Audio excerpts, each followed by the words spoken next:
आपल्याला सर्वांवर कारवाई करूया ना, तर सगळं करूया, काहीच हरकत नाही. परमिशन देताना चुका केलेल्या, आता त्याच्या चुका यांनी भोगायच्या असं होऊ शकत नाही. आयुक्त साहेब म्हटलं की सगळ्यांना मी हातगाडी लावण्याची किंवा बसण्याची परमिशन दिली, ठीक आहे ना, आपण देऊयात ना ती परमिशन.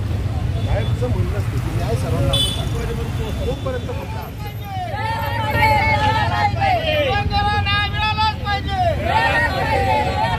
हिटलरशाही कारवाई थांबलीच पाहिजे, हिटलरशाही कारवाई थांबलीच पाहिजे, दिव्यांगांना न्याय मिळालाच पाहिजे, न्याय मिळालाच पाहिजे. पैसे घेऊन कारवाई करणारा महानगरपालिकाचं करायचं काय? सुपारी घेऊन महानगरपालिकाचं करायचं काय? गरीब दिव्यांगांना न्याय मिळालाच पाहिजे. अरे गरीब दिव्यांगांना न्याय मिळालाच पाहिजे. हिटलरशाही कारवाई थांबलीच पाहिजे. त्या गरीब दिव्यांग बांधवांना न्याय मिळालाच पाहिजे.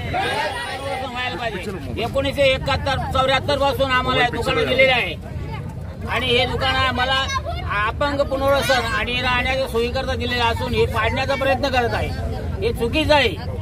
आम्ही अपंग असून आतापर्यंत उदरनिर्वाह करीत राहिलो आहे आणि आता आमचं 75 वर्षाचं वय झालं असताना आता आम्हाला घराबाहेर काढून राहिले. हा अन्याय आहे. काय मागणी तुमची? आम्हाला हे दुकानं पाहिजे. आमच्या कायम स्वरूपी दुकानं पाहिजे आम्हाला. काय नाव तुमचं? सूर्यवान नामदेव डगळे. आणि काय नेमकं सुरू आहे? मुळामध्ये प्रश्न असा आहे की महानगरपालिकेने अपंग अंध लोकांना इथं गाळे दिली, तत्कालीन आयुक्तांनी यांना गाळे दिले, त्यानुसार या लोकांचं पुनर्वसन केलं. राज्य शासनानेच हा आदेश काढलेला होता की या लोकांचं पुनर्वसन करा. काय झालं, नवीन आयुक्त आले आणि त्यांनी त्यांच्या मनाप्रमाणे निर्णय घ्यायला चालू केला. त्यांनी सांगितलं की या लोकांना सर्वांना इथून हटवण्यात यावं आणि त्याच्यासाठी त्यांनी कारण दिलं की इथं खूप कचरा होतोय ट्रॅफिकच्या मध्ये वगैरे वगैरे वगैरे. आमची गोष्ट एवढीच होती की जर समजा तसं असेल तर सरसकट कारवाई व्हायला पाहिजे, सर्वांवर व्हायला पाहिजे. परंतु ह्या कारवाईमध्ये खूप मोठा काळ वेळ झालेला आहे. म्हणजे मार्च महिन्यामध्ये, मार्च 2023ला या लोकांनी, काही लोकांनी अर्ज केले की आमची नूतनीकरण करून घ्या. त्या लोकांना परमिशन न देता 7व्या महिन्यामध्ये, जुलै महिन्यामध्ये ज्यांनी अर्ज केले त्या लोकांना परमिशन यांनी दिली. त्यांच्याकडनं महानगरपालिकेच्या अधिकाऱ्यांनी पैसे घेतले गेले. याचा पुरावा इथं मिळतोय. मी आज सौरभ जोशी असतील आयुक्तांशी बोलतो तुम्हाला कारवाई करायची असेल तुम्हाला सरसकट करावं लागेल. कचरा काय फक्त जर 20 दुकानं करत असतील आणि 3 दुकानं करत नसतील असं होत नसेल. तुम्ही कारवाई सर्वांवर करा. परंतु त्यांनी ज्या आधारावर परमिशन दिली त्याच्यावर माझा आक्षेप आहे की तुम्ही पैसे घेऊन त्या लोकांना परमिशन दिली, ह्या लोकांवर अन्याय करताय. एकतर तुम्ही कारवाई सर्वांवर करा, नाहीतर ह्या लोकांचं सर्वांचं पुनर्वसन करा. म्हणून मी त्यांना अडून ठेवले. आता महानगरपालिका ह्याची बैठक घेण्यासाठी महानगरपालिकेचे सगळे अधिकारी गेले आणि ते पत्र घेऊन माझ्याकडे घेतलं. पहिल्या आयुक्तांनी सांगितलं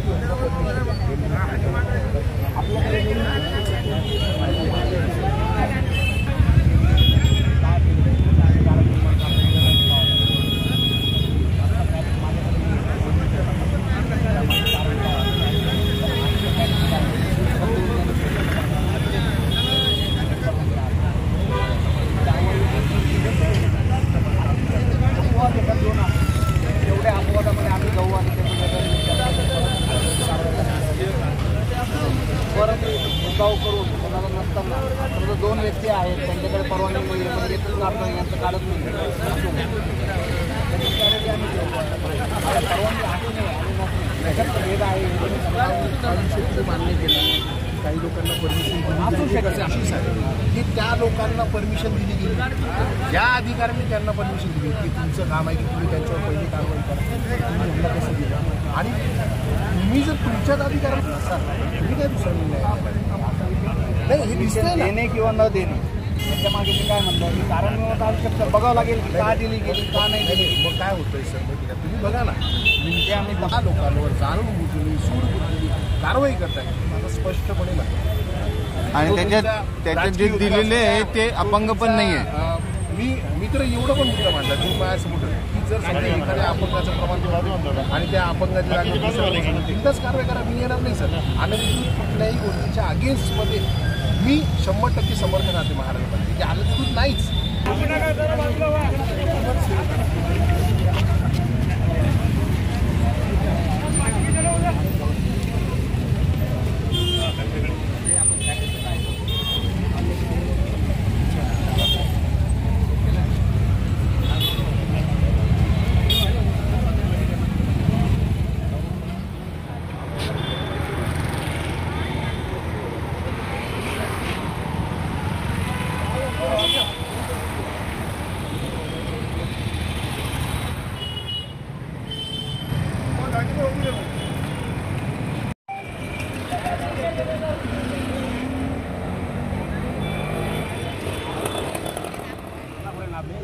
काय मामूली एकच आहे ना